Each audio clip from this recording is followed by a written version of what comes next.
સ્થાનિક સ્વરાજ્યની ચૂંટણીની ઘડીઓ ગણાઈ રહી છે ત્યારે ગુજરાતમાં અસદુદ્દીન ઓવૈસીની પાર્ટીનું આગમન હવે નિશ્ચિત મનાઈ રહ્યું છે, જે અંતર્ગત એઆઈએમઆઈએમના સાંસદ ઇમ્તિયાઝ અલી અને પ્રવક્તા વારિસ પઠાણ 3 દિવસના ગુજરાત પ્રવાસના ભાગરૂપે શુક્રવારે રાત્રે વડોદરા આવી પહોંચ્યા હતા। વડોદરા એરપોર્ટ ખાતે ઇમ્તિયાઝ અલીએ પત્રકાર સાથેની વાતચીતમાં જણાવ્યું હતું કે શનિવારે છોટુ વસાવાને મળીને રણનીતિ ઘડાશે અને ગુજરાત એ પણ દેશનો ભાગ જ છે અને કોઈનો ગઢ નથી। જો કે એરપોર્ટ ખાતે આ પક્ષના કાર્યકરોએ હિન્દુસ્તાન જિંદાબાદના નારાની સાથોસાથ ઘસારો કરી સોશિયલ ડિસ્ટન્સિંગના ધજાગરા ઉડાવ્યા હતા।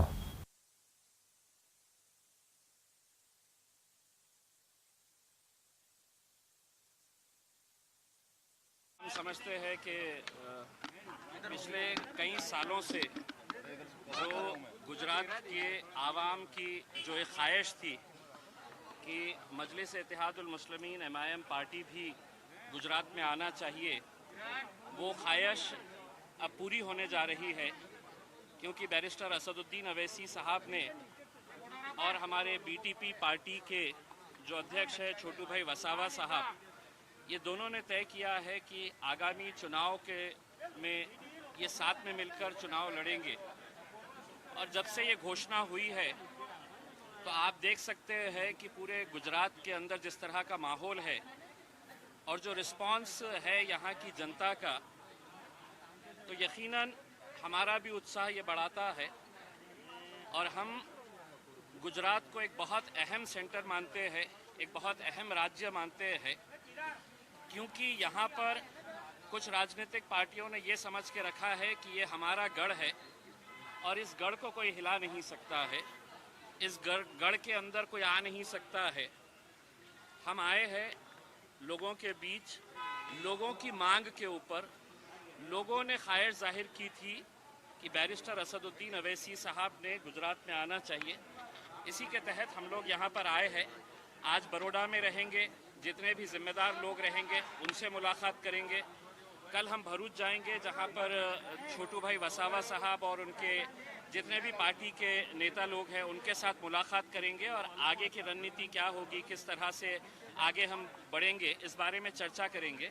और फिर परसों के दिन हम लोग सूरत में दिन भर जो गुजरात के अलग अलग इलाकों से लोग आना चाहते हैं, मिलना चाहते हैं, चूँकि ये 3 दिन का दौरा है और बहुत सारे लोगों की ये ख्वाहिश थी कि हमने अहमदाबाद भी आना, गोधरा भी आना, अंकलेश्वर भी आना, लेकिन ये एक प्राथमिक हमारी मीटिंग है और इसके बाद लगातार एमआईएम पार्टी के जितने भी देश भर के वरिष्ठ नेता हैं सभी लोग लगातार यहाँ पर आते रहेंगे।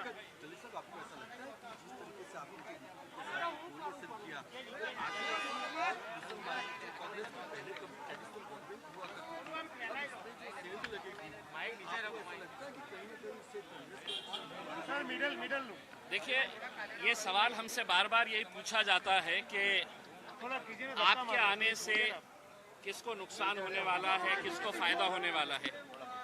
हम ये समझते हैं कि पिछले 70 सालों तक हमने दूसरों के फ़ायदे के बारे में सोचा और दूसरों को इसका फ़ायदा मिला भी, लेकिन कहीं ना कहीं आज देश भर के अंदर देखिएगा कि हमारा सिर्फ राजनीतिक तौर के ऊपर इस्तेमाल किया जा रहा है।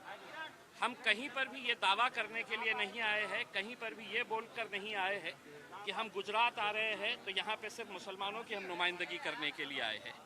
यहाँ पर अगर ट्राइबल्स है, दलित है, पिछड़े वर्ग के लोग हैं, यकीनन मुसलमान एक बहुत बड़ा तबका है, क्योंकि देश में मुसलमानों के साथ जिस तरह का रवैया किया गया है राजनीतिक तौर के ऊपर कि यहाँ पर हमको सिर्फ एक रबर स्टैम्प की तरह इस्तेमाल किया गया था, लेकिन राजनीतिक हमारा जो प्रतिनिधित्व होना चाहिए था, जो रिप्रेजेंटेशन होना चाहिए था, वो रिप्रेजेंटेशन नहीं मिल रहा है। इसलिए आज एमआईएम पार्टी को इस तरह से रिस्पांस यहाँ पर मिल रहा है। सर, जिस तरह से बात की जाए, सर ऐसा कह सकते हैं कि हैदराबाद में ओवैसी जी के गढ़ में बीजेपी ने वहाँ पे सेंधमारी की है, तो बीजेपी के गढ़ में गुजरात में एआईएम सेंधमारी करने वाली है। देखिए, गढ़ किसी का भी नहीं होता। हमने कभी भी ये नहीं कहा है कि हैदराबाद जो है वो असदुद्दीन अवैसी साहब का गढ़ है या एमआईएम पार्टी का गढ़ है। वहाँ पर हमारे चाहने वाले थे और एमआईएम पार्टी जो है वो एक शहर से शुरू हुई थी। हम कोई राष्ट्रीय स्तर की पार्टी नहीं थे, लेकिन जैसे जैसे लोगों का रिस्पांस, लोगों का विश्वास और लोगों की मोहब्बत बढ़ती जा रही है, हमको ये उत्साह मिल रहा है। आज हम गुजरात इस देश का हिस्सा नहीं है, भारत देश का हिस्सा नहीं है। हमको भी अधिकार है, जिस तरह अलग अलग राजनीतिक पार्टियां आकर अपना नुमाइंदा वहां पे तय करती है, हमको भी अधिकार है और उसी अधिकार का इस्तेमाल करते हुए हम आज गुजरात में आए हैं। और यकीनन इतने सारे आप लोग जो आए हैं, इस बात का अंदाजा होता है कि हमारी जरा सी आहट के ऊपर आज इतनी बौखलाहट हो गई है। सोचिएगा कि असदुद्दीन अवैसी साहब आएंगे तो क्या हाल रहेगा इंशाल्लाह। कांग्रेस कह रही है कि ये तो बीजेपी की बी टीम है। सर, हम कल हम वसावा साहब के साथ मीटिंग करने के बाद एक जॉइंट प्रेस कॉन्फ्रेंस करेंगे, उसके अंदर बाकी के सवालों का जवाब दिया जाएगा। Thank you.